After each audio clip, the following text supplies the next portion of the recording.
Welcome, y'all. It's Wes with DIY Food Plot Pro. Thank you so much for joining us on today's episode.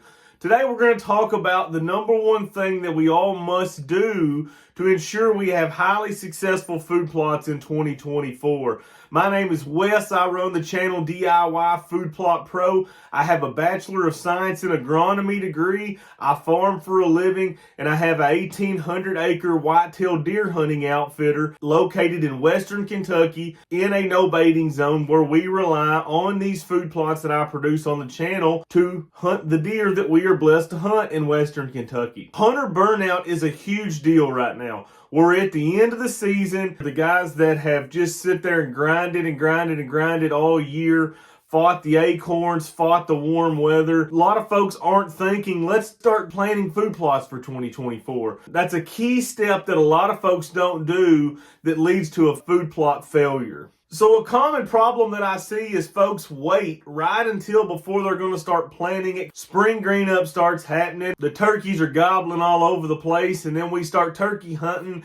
And then all of a sudden, our attention kind of shifts back to food plot. And at that point, we're trying to spray burn down. We're trying to plant. We're trying to see what's in our soil. We're trying to add fertilizer. And we're trying to do that all in a very short period. Then most labs that you send off to take a couple of weeks, 10 days to 2 weeks to have a turnaround on those.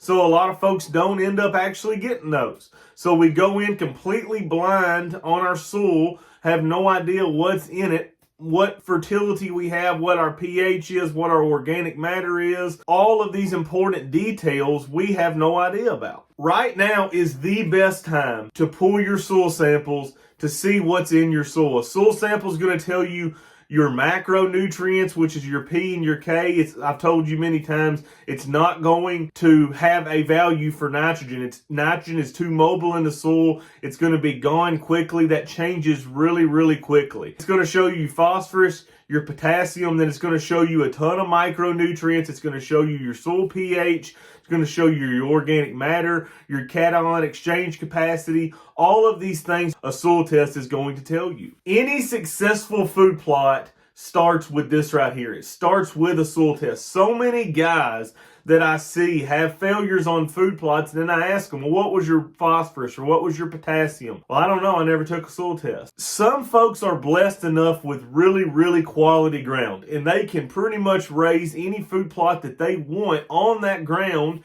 without having to add much fertilizer. Most of us are not in that boat. Most of us, if we look at our natural soil pH, it's going to be a low number. If we look at our natural P and our natural K in the soil, it's going to be a low number.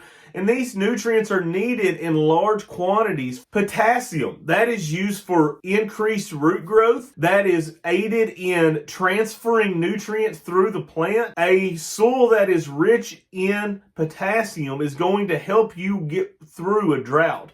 Many of us faced a drought this year.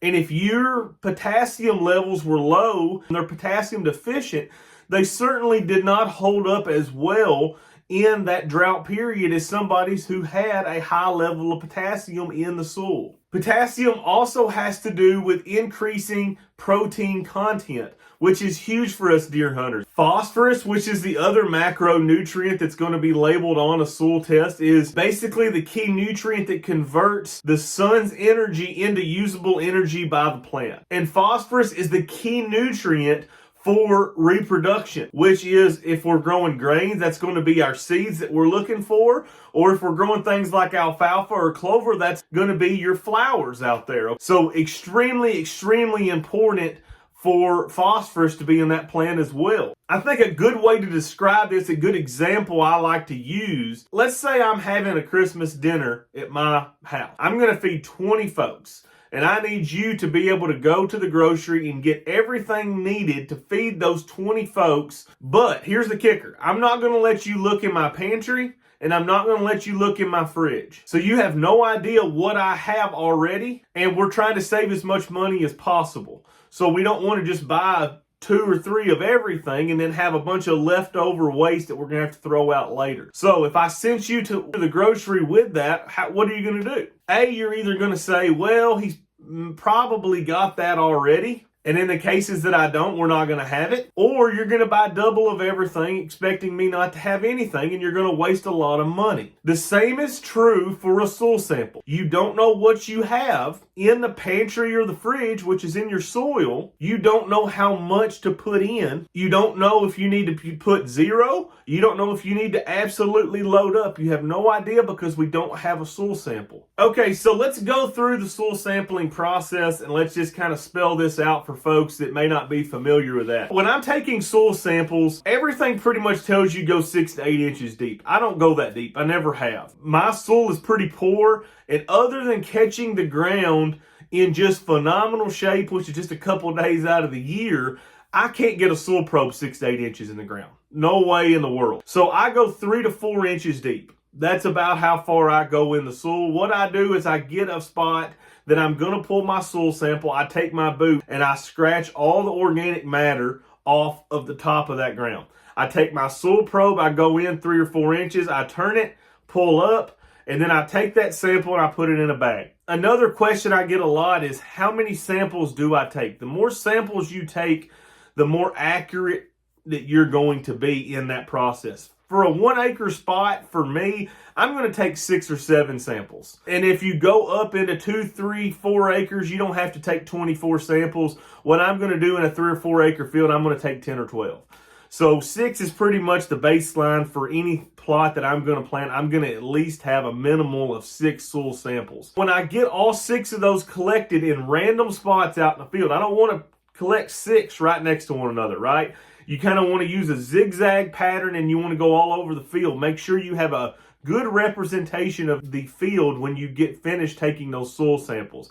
I'm going to take 6, I'm going to put them in a plastic bag or my soil sample bag, and then I'm going to simply stick my hand in there and mix all that up really, really good. Stir that around really good and make sure all that soil's mixed up. We're going to close the bag and we're going to send it off. Now, this brings me to my next point. Are the instant soil tests as good? Do I recommend them? I don't. I don't think that's something that I'm interested in using. I want to know what's in my soil, and I want to know down to a T what's in my soil. So I'm going to send mine off to a soil laboratory that does this for a living. A soil laboratory is going to be more accurate. It's going to give you more of your macros, more of your micros. It's going to tell you a lot more information than just your soil pH is a color and guess what number this color is. I want to be able to monitor this long term.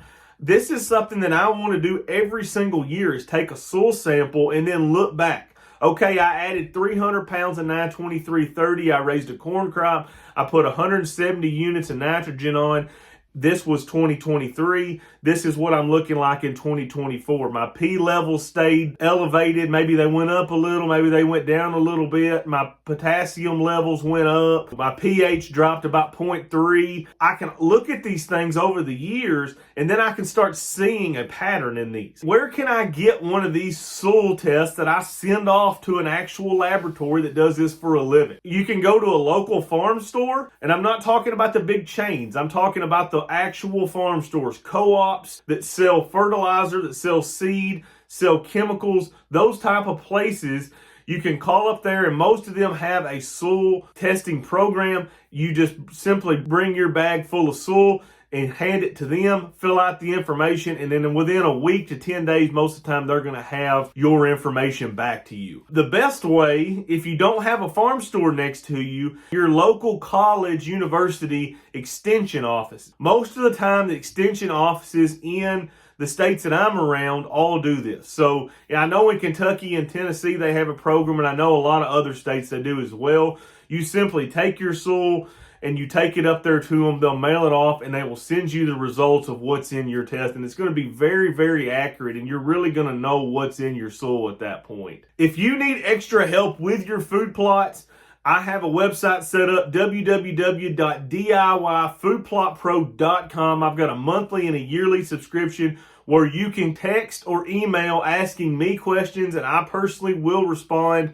to your question. This is really handy to have somebody in your pocket that you can send a text or an email to really quickly and ask a question maybe an unforeseen circumstance, maybe starting fresh right now and you're starting to make your plan and you just want some guidance on which path you need to go down. If you're interested in that service, go to www.diyfoodplotpro.com, hit our products, sign up, and I will reach out shortly. Thank you guys so much for watching the channel. I really appreciate it. Smash that like and subscribe button if you hadn't already.